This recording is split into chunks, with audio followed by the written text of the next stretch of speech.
beautiful co-creators of the new paradigm. I'm Wieteke Koolhof from Design for Awareness, and I'm here with Reuben Langdon again.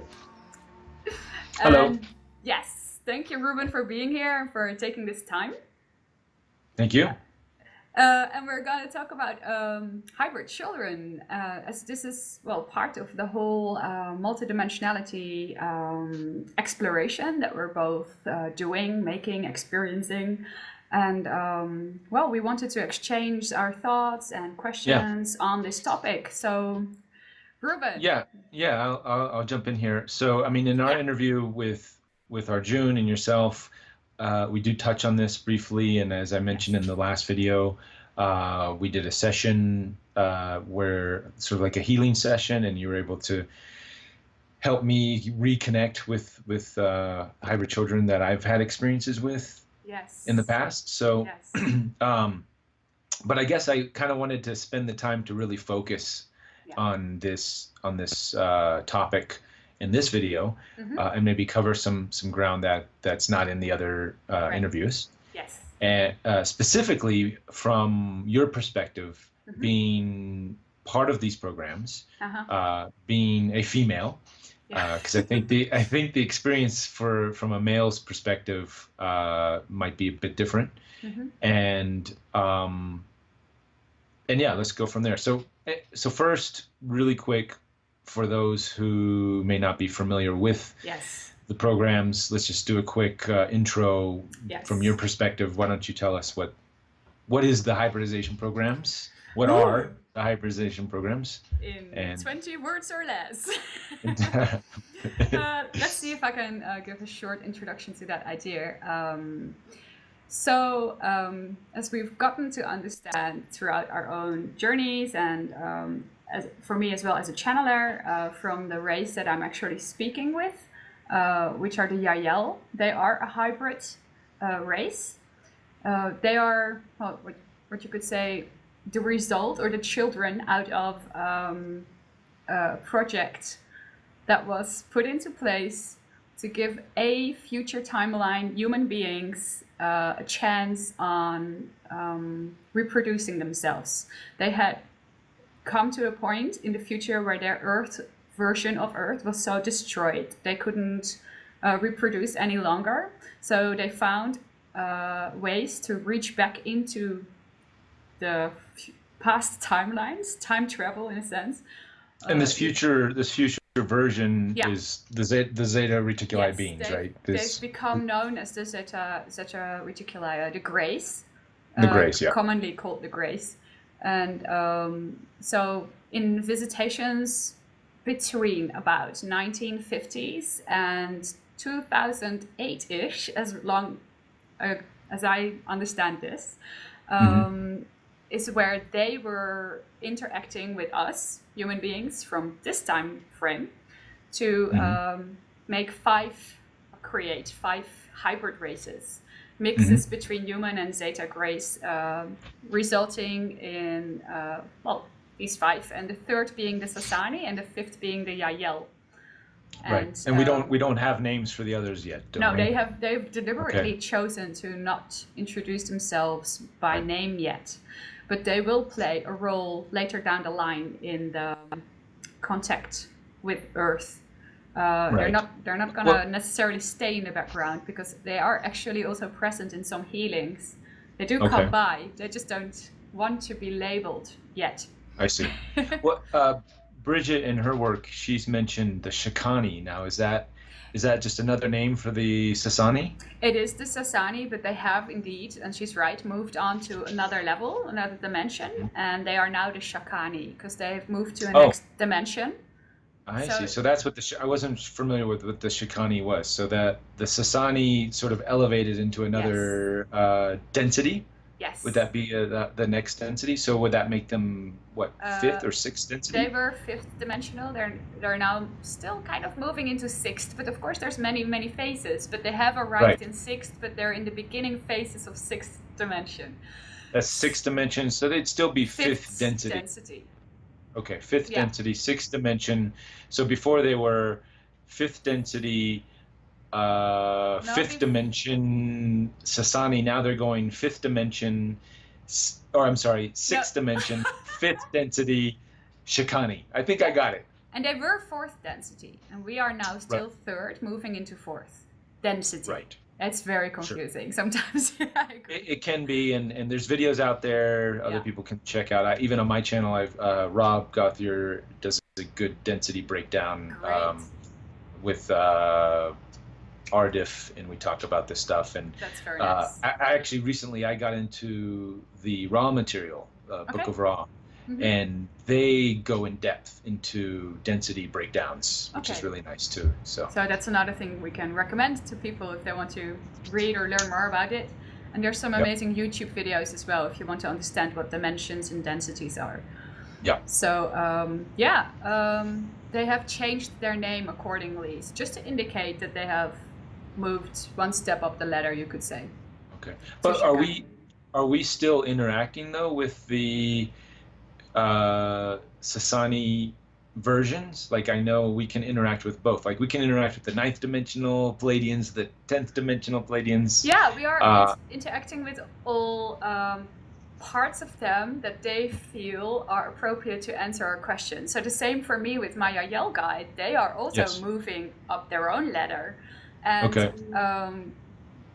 this is why, the same with Bashar, he can come through in one part of a question in a certain age, being a certain age, and in the second half of Right. the question being another age, because for them that's all liquid, it's all malleable, it's all Right.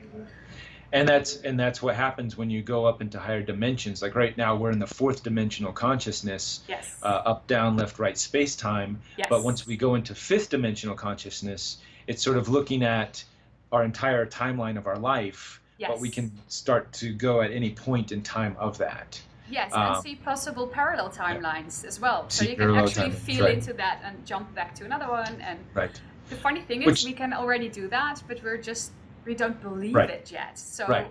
It's a hard concept from Yeah. our normal day-to-day 4th dimensional perspectives, but when you start, liquefying your mind and you Yes. start looking at into these concepts, then you create a new language, and then I feel these are the beginnings of a 5th dimensional yeah, reality or these ideas. it begins by loosening up the old paradigm Exactly. thought patterns, so we can let go of that and then become more malleable ourselves. Right. So, but Very to get back to the hybrid story. Yes, so yes, we could- After We could talk all day about dimensions. I know, it's also interesting. After 2008-ish, around and about, as far as I understand this storyline, this is where the hybridization program kind of changed. Now it's more that the children that are being created between ETs, several races, by the way, not just the Greys, and human beings. These mixtures are of a much broader variety, and they bridge, in a sense, the 5th race, which are the Yael, to the human beings, even closer to our skin, you could say. But also in many more colors, much more rainbow-like. So these children are the very, very first introducers of the 6th hybrid race, which eventually our whole planet will be.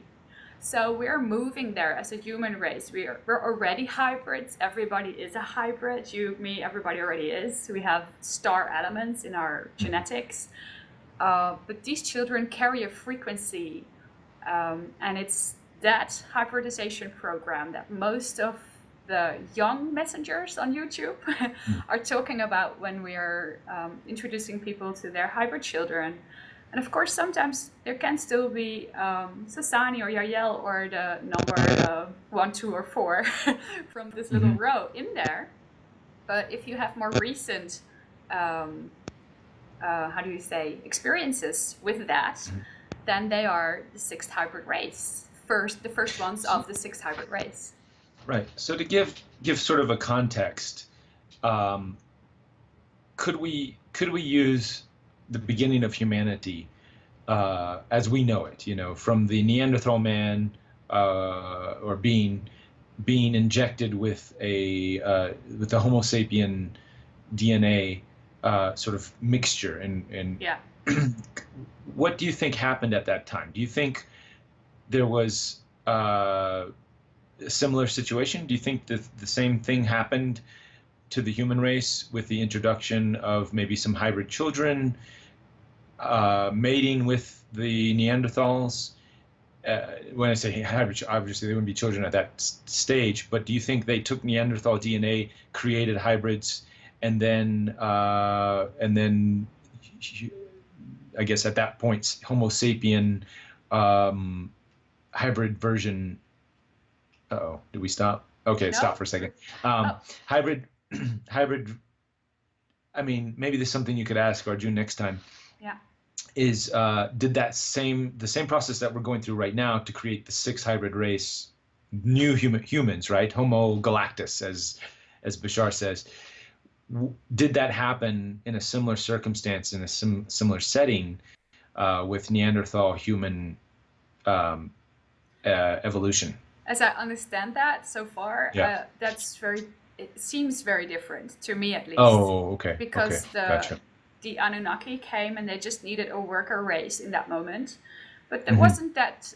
wasn't that just clear cut like that either. You know how many people go into defense Right. mechanism about they abused us. This is like we were made a Right. slave race, blah blah blah. Right. And Right. that's very victim mentality. But actually, I understand even though they saw the Anu as their gods in a sense, they did have friendly relationships and apparently even Yeah. love relationships. So Yeah. there was a lot of Yeah. stuff. It was more. My interview with Sasha, which I just put out on my series, we actually talk about this. Okay, great. About that it wasn't all negative, Yeah. slave race stuff. That there I'm was happy to hear that different somebody else different also got that. yeah different facets to it, and we just Yes. happened to project and focus on that one story within the bigger story Yeah. of the Anunnaki story, right? But the biggest difference, I would say, from my perspective, is that this time we asked for it. There wasn't asking, like our planet right now is asking for this 6th hybrid race. We may not be consciously aware of it, but since Right. we are raising our frequency as a planet, and from our hearts, like you said in our earlier short video, the extraterrestrials have something that you could call an intention radar. So they're Right. reading our intentions, and down in the bottom of our hearts, so many people are wishing for peace and balance and love to reign the earth. And this is what they're bringing.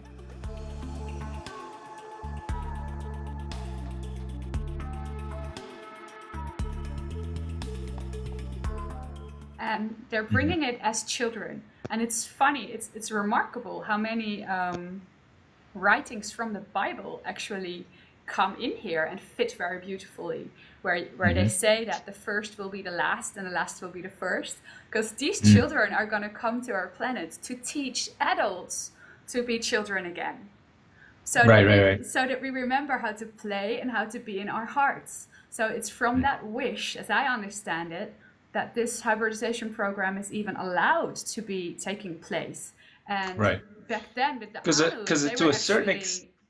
to a certain extent, it is a little bit of, it's on that cusp of violation of free will. Even though on a soul level, it's our contract, we had this, but in this reality, there is that perception of violation of free will, which, the Confederation, the Council of Worlds have sort of poo-pooed, right? They can't interact. They can't violate the prime directive in Star Trek. You can't violate the free will. So it's right on that cusp. It's a very dangerous line. Well, I don't know if you even want to use the word dangerous, because, and this is a really interesting conversation though. But I love that you bring that up, because probably a lot of people do have that question. But I think there is violation. In maybe not violate, infringe may be the better word. And even that word is still tricky. But I know from reading the raw material now and from all these interviews, the free will is is number one, right? That's like Yeah. And the that number is there. one. That's like even before love, right? Love comes after free will to a certain extent. Free will is the number one uh, choice given in our in the incarnation of all that there is, right? This idea, this choice. So it's very much honored amongst the the Confederation, the Yeah. Council, Yes. the Council of Worlds, and these light light going towards the light Mm-hmm. beings. So from that one perspective, as we were talking in the last video, from the abduction scenario, Uh-huh. it very much feels and appears to be a violation, a infringement upon one's free will in this density being taken. But then From the from the other, rational mind. You're going to have right, to add that always. from the Yeah. rational mind, And from that, this yes, perspective. And then on a that's higher a real thing. perspective, though, you know, your subconscious, your higher self has actually asked for this because Yeah. it's for the betterment of the evolution of all of humanity. And like you said, this call, this yearning, this desire to evolve and in this way to is really what's creating this Yes. hybrid children effect. Yeah. But you know, just to give people that at least from all, you know, a lot of people would say, well, it's an evil, it's a bad thing. But from all of the interviews and studies and everything else, that infringement of free will is very, this is why I say it's a thin line when it comes to the hybridization programs. Some things that happen in our day-to-day lives would not be considered an infringement, or you know, with these extraterrestrial encounters and things like this, it would be simply, it is what it is. But with this case specifically, with this case, it is a little sensitive because I feel it, from that rational mind perspective, it can be viewed as a violation of free will. Of course, yeah, and that's a real experience. Sure. And I've lived it, so right. I know how invasive it can feel. So I'm actually coming from a place where I have given myself by deliberate decision, the opportunity to transform that, and I chose because it's just so much more in the light to carry it into the future from that perspective. But I understand the fear and the idea of being a victim very deeply. So, but that gives me the personal, I can speak from experience when I say you can transform that completely, 110%. Because once you start to grasp what's actually going on, it's dazzling, it's beautiful, it's amazing. But it's a little bit. So for you, when it started for you, then it wasn't all you know, rainbows and unicorns. It was explain that. Tell us about your first encounter then, maybe.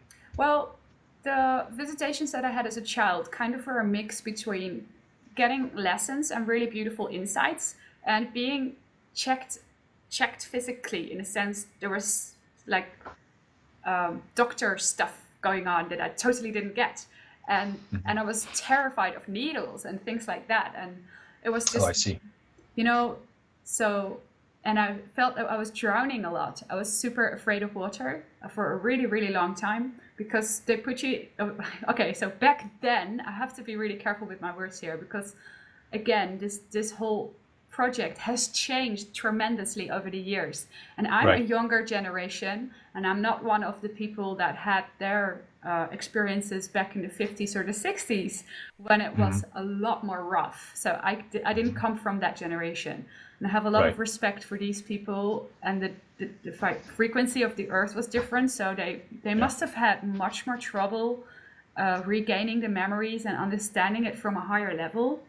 I think right now we're very blessed with the information that's out there, and we can share and understand. Also, I understand that I have chosen on a soul level as well to not understand it in the beginning, but to have very early childhood memories, because I wanted to be awake very soon, and so keep or hang on to the memories early in life. because it would give me the experience that I have right now, so I can speak to people from both camps in a sense. So I'm a bridger, and I chose that on a soul level. So I chose to have the fearful experiences. Now I understand that. Back then, of course, I didn't. Sure. So the medical checkups were pretty scary for me as a kid. And even as a teenager and in the beginning of my 20s, some things pretty much freaked me out. When we say medical checkups, this is like regular doctor, real world situations would be, or the ET medical checkups, I guess. ET Just medical checkups. Okay. Okay, good. So I wasn't sure that you created a phobia of real world doctors because of your, to a certain extent. In a sense, yeah, because But, of course, what right. you're gonna fabricate a memory that makes sense in your world. So when somebody says, I was laying on this metal table and they're doing these experiments on me, part of your mind is just making up that storyline and making it look like that, because to you it was very uncomfortable, but you may not even have been on a metal table at all. So there is this, and you see needles, but maybe they didn't use needles. So it's also a translation gap between that dimension and ours. And the fear for water was, I perceived that I was being put underwater, but I could breathe there. So it wasn't killing me, but it was it was just a different environment, a different oxygen, probably in a maybe it wasn't water at all. It's just how I remembered it. And so this is the thing, you're gonna have to listen to so many cases, and this is why I love the work of people who do deeper investigation with this, with hypnotherapy, like Barbara Lamb, for instance, or let me actually just throw this out there. I actually came up with this analogy yesterday, and I think it fits quite well with this situation. So when we go into these dream states and we go into abduction scenarios or alternative consciousness, what we bring back is not actually what happened.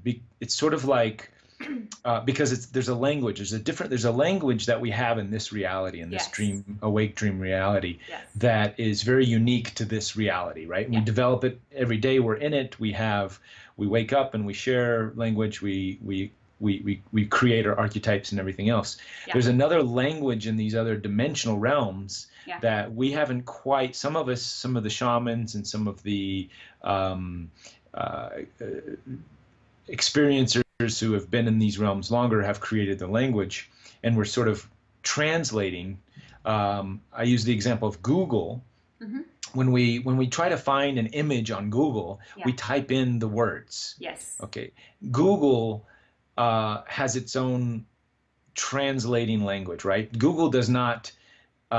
We don't draw a picture to get that picture. No. We type in specific search terms, and then Google translates it in its own language, and then brings us out through the search engine an image, right? And that's in essence going through a translation process, right? Because inside Google has its own language. And if you've seen any of these Google, how Google sees the world, it's very kind of psychedelic in a way, because of it sees these cats morph into faces and all this. It's really cool, trippy.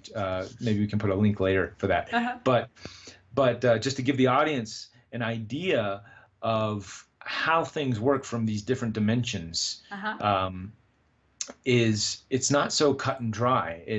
There's a translation process, like you said, and I think this is a good place to bring this up. And I was sort of having these meditative processes yesterday around this language of the other side, and sometimes we bring things back clear, sometimes it's quite different. And it's often a mix. So you fill in the blanks with symbols that come closest to. And that to your understanding, your perspective, and it may be different for somebody else. Exactly. I was going to say, when we have these books with the meaning of dreams and dream symbols, and of course, in the deeper levels, there is some similarity for humanity when it comes to certain symbols. But more often, when somebody dreams of a dog and somebody else does too, if the one person had very negative experiences with dogs, the symbol of a dog is different for that person. It means something different. where one person Exactly. describes a dog as this is my best friend and he is protecting me for evil, and somebody else says this is Right. something you cannot trust and it might suddenly Right. attack you.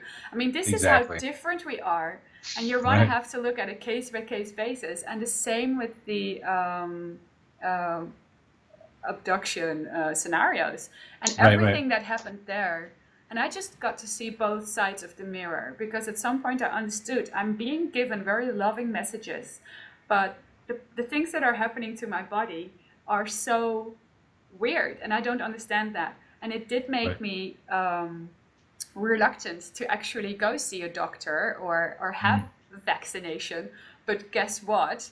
I don't really resonate with that anyway, because the old paradigm system Sure. of medical healthcare, funnily enough, is something I went through for a little bit in my life, and with my own physical challenge at some point, which was a major wake-up call and a beautiful spiritual transformation for me. And that actually taught me that we can heal ourselves. So you can see how that these childhood memories and the resistance against the old system made me into a person that wants to double check stuff and look into things and be curious about herbal medicine. So I went in an entirely different direction, also thanks to the what you might call negative experiences. But Sure. everything eventually turned out to be a gift. Awesome. I know it looks like, I think, because there's a number of other subjects I did want to go into.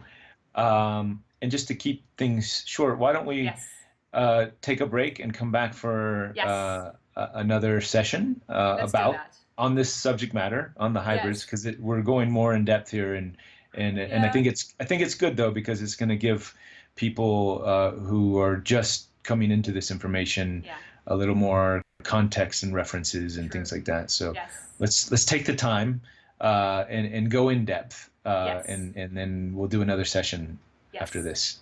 Great idea. So thank you, Reuben, for your time, and thank you everyone for watching. We'll put some fun links below, maybe that Google one if we can find it, and you can look into this a little bit more for yourself if you're curious. And who knows, see you in the next.